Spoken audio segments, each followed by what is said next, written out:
మహిళా బిల్లుకి వెన్నుపోటు పొడిచిన పార్టీలున్నాయి. దురదృష్టకరమైన సంఘటన ఏంటంటే ఎవరైతే మహిళా బిల్లుకు వెన్నుపోటు పొడిచారో అదే పార్టీ నాయకులు ఈరోజు మేము మహిళలకు 33% రిజర్వేషన్లు ఇస్తామంటూ ప్రగల్భాలు తప్పుడు ప్రకటనలు చేస్తున్నారు. నిజంగా మీరు మీ ప్రకటనకు కట్టుబడి ఉన్నట్టయితే మరి మీరు ప్రకటన ఇచ్చిన 10 రోజుల తర్వాత వచ్చిన 4 రాజ్యసభ ఎంపీ టికెట్లు ఏవైతే ఉన్నాయో అందులో మహిళలకు ఎంతమందికి ఇచ్చారన్నా? 4 రాజ్యసభ ఎంపీ టికెట్లలో మీరు 33% అంటే కనీసం ఒక్క మహిళకైనా కేటాయించాలి కదా రాజ్యసభ టికెట్. అంటే ఈ రాష్ట్రంలో రాజ్యసభకు వెళ్ళగలిగే వాళ్ళు డ్రగ్స్ వ్యాపారం చేసేవాళ్ళు, లిక్కర్ వ్యాపారం చేసేవాళ్ళు, దందాలు చేసేవాళ్ళు మీకు రాజ్యసభకు పంపించడానికి క్యాండిడేట్లు ఉన్నారు తప్ప మహిళల్లో ఎవరు లేరా? మీరు చెప్పే మాటలకి, మీరు ఇచ్చే ప్రకటనలకి, మీ చేష్టలకి పొంతన లేదనేది ఈ రాష్ట్రంలో మహిళలందరికీ తెలుసు, రాష్ట్ర ప్రజలందరికీ తెలుసు అన్న నవ్వుకుంటున్నారు. స్థానిక సంస్థలలో అన్నారు ఆయన. కాదన్న, భవిష్యత్తులో పార్టీకి సంబంధించిన అన్ని పదవులలో మహిళలకు 33% రిజర్వేషన్లు ఇస్తామన్నారు. మరి ఆ మాట మీరు నిజంగా నిలబెట్టుకునేట్లయితే మొన్న 4 ఎంపీ టికెట్లలో కనీసం ఒక్కటైనా మహిళలకు కేటాయించే పరిస్థితి ఉండేది. కానీ వీళ్ళు మహిళలకు కేటాయించకుండా పవన్ కళ్యాణ్ గారికి కేటాయించారు. అంటే వీళ్ళ దృష్టిలో మహిళా కోట అంటే పవన్ కళ్యాణ్ గారికి ఇచ్చిన ఒక సీట్ అనుకొని ప్రజలు అనుకుంటున్నారు. చిన్న ఏదన్నా లైవ్ లో కాల్ వచ్చింది, షూర్ ఒకసారి మాట్లాడదాము. హలో, నమస్తే అండి. ఒక్క నిమిషం అండి, ఒక్క నిమిషం చెప్పండి. విశాఖ నార్త్ నుంచి మాట్లాడుతున్నాను సార్. ఎక్కడ? విశాఖ నార్త్ నుంచి. చెప్పండి. BC party chief Bode Ramachandra Yadav నా ఎదురుగానే ఉన్నారండి. ఏం అడగాలనుకున్నారు మీరు ఆయన్ని? సార్ అంటే రాజకీయంగా అంటే మాకు మాకు తెలిసిన బంధువు ఉన్నారండి. ఆ బంధువుకి వాళ్ళ నాన్నగారు చనిపోయారండి. అంటే ఎక్స్ప్రెస్ గురించి కొద్దిగా మాట్లాడదామనేసి సార్. వ్యక్తిగత విషయాలు అయితే మళ్ళీ మా రాజకీయ పరమైన అంశాలు అయితే మాట్లాడండి, ఓకేనా? Okay sir. రైట్.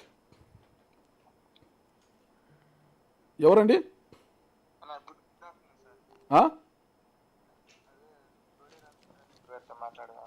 ఆయన నా ఎదురుగా ఉన్నారు. మీరు రాజకీయ పరమైన ప్రశ్నలు ఏమన్నా ఉంటే అడగండి. రాష్ట్రానికి సంబంధించి కావచ్చు, మీ నియోజకవర్గానికి సంబంధించి కావచ్చు. ఫస్ట్ మీ పేరేంటి, మీరు ఏ నియోజకవర్గం నుంచి మాట్లాడుతున్నారు? కటారి వెంకటాంజనేయులు. ఏ ఊరు మీది? ఏ నియోజకవర్గం? వినుకొండ నియోజకవర్గం. చెప్పండి, ఏంటి మీ సమస్య ఏంటి, రాజకీయంగా ఉన్న ఇష్యూ ఏంటి? మన బీసీ నాయకులు ఒక్కలైనా ఖచ్చితంగా లేరన్న. ఈ పదవుల కోసం అటు ఇటు తారుమారు అయ్యేసరికి లోకల్ క్యాడర్ మొత్తం సర్వనాశనం అవుతుందన్న. ఓకే, ఇదండి. చూస్తే మన ఆర్ కృష్ణయ్య గారు కానీ ఇటు పదవులు తీసుకుని అడిపోతున్నారు, అటు తీసుకుని ఇటు వస్తున్నారు. కానీ పెద్ద పెద్ద సమస్యలు కూడా ఉన్నాయి. మన పాపం గొర్రెలలో కూడా కొట్టారన్న. మన గుంటూరు జిల్లాలో గొర్రెల వాళ్ళని కొట్టారా? బీసీల మీద దాడులు ఎక్కువ చేస్తున్నారన్న.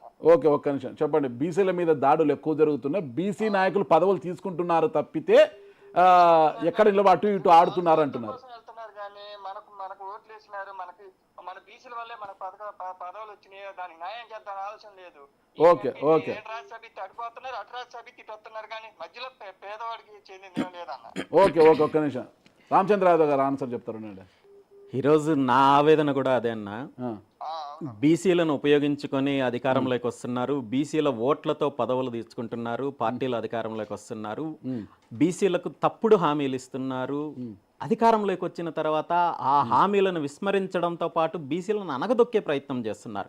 ఈరోజు చాలా స్పష్టంగా నేను అడుగుతున్నాను, అధికారంలో రాకముందు ఊరు వాడ మీరు నియోజకవర్గాలకు వెళ్ళినప్పుడు, పార్టీకి సంబంధించిన పాదయాత్ర చేసినప్పుడు మేము అధికారంలోకి వస్తే బీసీలకు రక్షణ చట్టం తీసుకొని వస్తామని చెప్పి ప్రగల్భాలు పలికిన చంద్రబాబు నాయుడు గారు, నారా లోకేష్ నాయుడు గారు ఈరోజు 2 సంవత్సరాలు పూర్తి అయిన తర్వాత కూడా కనీసము దాని మీద తప్పుడు ప్రకటనలు ఇచ్చే ప్రయత్నం చేస్తున్నారు తప్ప ముసాయిదా బిల్లుని సిద్ధం చేసి దానికి చట్టపరమైన చర్యలు తీసుకునే పరిస్థితి లేకపోవడం వల్ల ఈరోజు ఆయన చెప్పినట్టు ఎక్కడ పడితే అక్కడ బీసీల పైన దాడులు జరుగుతున్నాయి, గొర్రెల కాపురుల పైన దాడులు జరుగుతున్నాయి.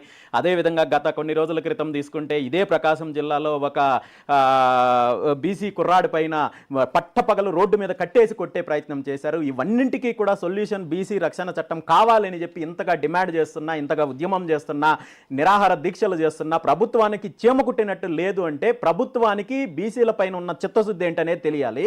అదేవిధంగా ఈ సమస్య పైన ప్రతిపక్ష నాయకుడని చెప్పుకుంటున్న వైఎస్ జగన్మోహన్ రెడ్డి గారు ఈనాటి వరకు ఈ 2 సంవత్సరాలలో మీరు బీసీలకు ఇచ్చిన హామీని నెరవేర్చండి అని చెప్పి అడగలేదంటే ఈ 2 పార్టీలకు బీసీల పైన ఉన్న చిత్తశుద్ధి ఏంటనేది అర్థమవుతుందన్న. దానికోసమే నా పోరాటం చేస్తున్నాను. సో మీ పోరాటం కొనసాగాలన్నా. బ్రదర్ చెప్పండి, మీ పేరేంటి? పెర్ల కార్తిక్ సార్. ఏ నియోజకవర్గం నుంచి మాట్లాడుతున్నారు? పర్తిపాడు నియోజకవర్గం, కాకినాడ జిల్లా సార్. ఓకే, మీ రాజకీయ పరమైన ప్రశ్నలు ఏమైనా ఉంటే అడగండి. బోడే రామచంద్ర యాదవ్ గారు నా ఎదురుగా ఉన్నారు, చెప్తారు. ఓకే సార్, అడుగుతాను సార్. చెప్పండి. ఇప్పుడు చాలా గ్రామాల్లో పలుకుబడిన నాయకుల కంటే యువ నాయకుల్ని ఎక్కువగా కోరుకుంటున్నారు సార్ ప్రజలు.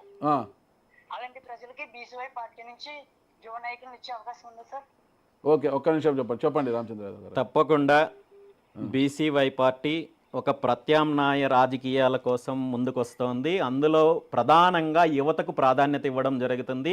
భవిష్యత్తులో బీసీవై పార్టీ చేపట్టబోయే బీసీవై భరోసా యాత్రలో పూర్తిగా యువతను ముందుకు తీసుకురావడం జరుగుతుంది. యువతకు బాధ్యతలు ఇవ్వడం జరుగుతుంది. యువతను ఎడ్యుకేట్ చేయడం జరుగుతుంది. యువతకు వచ్చే ఎన్నికల్లో కూడా పూర్తి స్థాయిలో ప్రాధాన్యత ఇవ్వడం జరుగుతుంది. అందులో ఏమాత్రం అనుమానం లేదు. Okay okay okay brother. Please sir, please.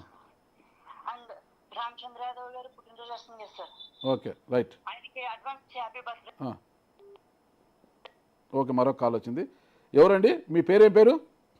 Nagaraju అన్న, నా ఏ నియోజకవర్గం అండి? ఎక్కడి నుంచి మాట్లాడుతున్నారు? ఎర్రగొండపాలెం, ప్రకాశం జిల్లా. ఓకే, మీ రాజకీయపరమైన ప్రశ్నలు ఉంటే చెప్పండి ఏదైనా. రాజకీయపరమైన రాష్ట్ర రాజకీయాల గురించి కానీ మీ జిల్లా రాజకీయాల రాష్ట్రానికి సంబంధించిన ఇష్యూస్ కానీ ఏదైనా ఉంటే చెప్పండి. ఓకే, ముందుగా రామచంద్ర అన్నకి అడ్వాన్స్ హ్యాపీ బర్త్డే. ఓకే, మన రాష్ట్రంలో బీసీలని అణగదొక్కుతున్నారు. ప్లస్ మాకు కొత్తగా ఏర్పడ్డ మార్కాపురం జిల్లాకి కాటంరాజు జిల్లాగా నామకరణం చేయాలనేసి మన చుట్టుపక్కల ఉన్న బీసీ సోదరులందరూ అనుకుంటున్నారు. అన్న దీనిపైన పోరాటం చేయాలనేసి మేము కోరుకుంటున్నాం. ఓకే నిమిషం చెప్పండి అన్న. తప్పకుండా అన్న. మార్కాపురం జిల్లాకి కాటంరాజ్ జిల్లాగా నామకరణం చెయ్యాలని చెప్పి గతంలోనే ఉద్యమం చేశాము. గతంలో కాటంరాజ్ తిరణాలు జరిగినప్పుడు 1,00,000 సంతకాల సేకరణ కూడా చేపట్టడం జరిగింది. దీని మీద ముఖ్యమంత్రి గారికి లేఖ కూడా రాయడం జరిగింది. భవిష్యత్తులో ఖచ్చితంగా మార్కాపురం జిల్లాకి కాటంరాజ్ జిల్లాగా నామకరణం చేసేంత వరకు కూడా బీసీవై పార్టీ పోరాటం కొనసాగుతుంది. ఓకే, థ్యాంక్ యూ అన్న. ఓకే, నాకు కంటిన్యూగా వస్తూనే ఉన్నాయి. ఓకేనా, మీరు చాలా పోరాటాలు చేస్తామంటున్నారు, ఉద్యమ నాయకుడు అంటున్నారు. ఒక్క నిమిషం, మళ్ళీ ఇంకో కాల్ వస్తుంది. హలో, మీ పేరు ఏం పేరండి? మీ పేరండి? నా పేరు యనమల నాగేశ్వరరావు, నెల్లూరు, పొలిటికల్ అనలిస్టు. చెప్పండి. మాట్లాడేది బోడే రామచంద్ర యాదవ్ గారు నా ఎదురుగా ఉన్నారు. నేను జర్నలిస్ట్ మాట్లాడుతున్నా. మీ ప్రశ్న రాజకీయపరమైన రాష్ట్ర ఇష్యూస్ కానీ ఏదన్నా ఇష్యూ ఉంటే మాట్లాడండి, ఆయన సమాధానం చెప్తారు. సార్, రాజకీయ విషయమే సార్. ఇప్పుడు చెప్పండి. ఈ ఆంధ్ర రాష్ట్రంలో మన సార్కు ఒక క్రేజ్ ఉంది. మొట్టమొదట కరేడు ఉద్యమం, తర్వాత తక్కెళ్లపాడు, కాకినాడ మత్స్యకారుల సమస్యలు, ఇటువంటి వాటి మీద అంతా స్పందించి ఈ రోజు పబ్లిక్ లో ఇప్పుడున్న సమస్య గురించి మాట్లాడండి. ఇప్పుడున్న సమస్య గురించి మాట్లాడండి సార్. ఇప్పుడు నెల్లూరు జిల్లాలో 3 నియోజకవర్గాలకు సంబంధించి రైస్ మిల్లులు అయితేనేమి, పవర్ ప్లాంట్లు, తర్వాత పామాయిల్ ఫ్యాక్టరీలో దుమ్ము ధూళి అనేది 3 నియోజకవర్గాలు ఏ నియోజకవర్గాలు అలమటిస్తున్నారంటే అన్ని లోగాలు. ఆ 3 నియోజకవర్గాలు ఏవి? Sarvepalli, Nellore rural, town urban limits, Nellore municipality corporation urban సగం. ఈ 3 నియోజకవర్గాల్లో రైస్ మిల్లులు 109 రైస్ మిల్లులు ఉన్నాయి. దాని మీద నేను ప్రెస్ మీట్లు పెట్టాను, కలెక్టర్ రిప్రజెంటేషన్ ఇచ్చినాను. ప్రజలు అనేక రోగాలతో సస్తా ఉన్నారు, హాస్పిటల్ నడుపుతున్నారు ప్రజలు. ఏ మాత్రం ఎమ్మెల్యేలకు ఫిర్యాదు చేయలేదా మీరు? మీ ఎమ్మెల్యేలకు ఫిర్యాదు చేయలేదా సార్? కలెక్టర్ స్పందన కార్యక్రమాలు ఇచ్చిన, మీడియా సమావేశాలు 2 సార్లు పెట్టాను సార్. మీ ఎమ్మెల్యేలు ఏమంటున్నారు? ఎవరు సార్ వాళ్ళంతా? ఫస్ట్ రూరల్ ఎమ్మెల్యే మొట్టమొదట ఇక్కడ వైఎస్ఆర్ పార్టీ గెలిచినప్పుడు ఆయన రైస్ మిల్లుల మీద ఉద్యమం చేశాడు. తర్వాత ఉద్యమాలు లేదు, ఏమి లేదు. ఎందుకంటే వాళ్ళ ద్వారా ఏం వస్తుందో, ఏం సస్తున్నారో వీళ్ళు ఎవరు కూడా పట్టించుకోవటం లే. సరే సరే, సమస్యలతో సస్తా ఉన్నారు. Right right. మన సార్కి వాట్సాప్ కాల్ అయితేనేమో ఎన్నిసార్లు ఫోన్ చేస్తే రైట్ ఇష్యూ అంట. నిజంగానే రాష్ట్రంలో పరిశ్రమలు స్థాపించడంలో కానీ లేదంటే కంపెనీలను తీసుకురావడంలో కానీ విచ్చలవిడిగా నిబంధనలను పాటించకుండా ప్రజల యొక్క ఆరోగ్యాల గురించి పట్టించుకోకుండా అనేక చోట్ల కేవలం నెల్లూరులో మాత్రమే కాదన్నా రాష్ట్రం మొత్తం కూడా చాలా సమస్యలు ఉన్నాయి. దీని అంతటికీ కారణం ఏంటంటే స్థానికంగా ఉంటున్న అధికార పార్టీకి సంబంధించిన నాయకులు ముడుపులకు అలవాటు పడి ప్రజలను ఇబ్బంది పెట్టే కార్యక్రమం జరుగుతోంది. నిబంధనలను పూర్తిగా తొంగలో తొక్కే కార్యక్రమం జరుగుతోంది. దీనిపైన అధికారులు కూడా ఏమి చేయలేని పరిస్థితి ఉంది. కారణం ఏంటంటే ఈ వ్యవహారాల్లో పూర్తిగా అధికార పార్టీకి సంబంధించిన నాయకులు ఉంటారు కాబట్టి డెఫినెట్గా నా పరిధిలో నేనేం చేయగలనో వాటి మీద పోరాటం చేయడానికి నేను నెల్లూరుకు సంబంధించిన నాయకులతో మాట్లాడతాను. ఖచ్చితంగా దీని మీద స్పందిస్తానన్న. ప్రణాళిక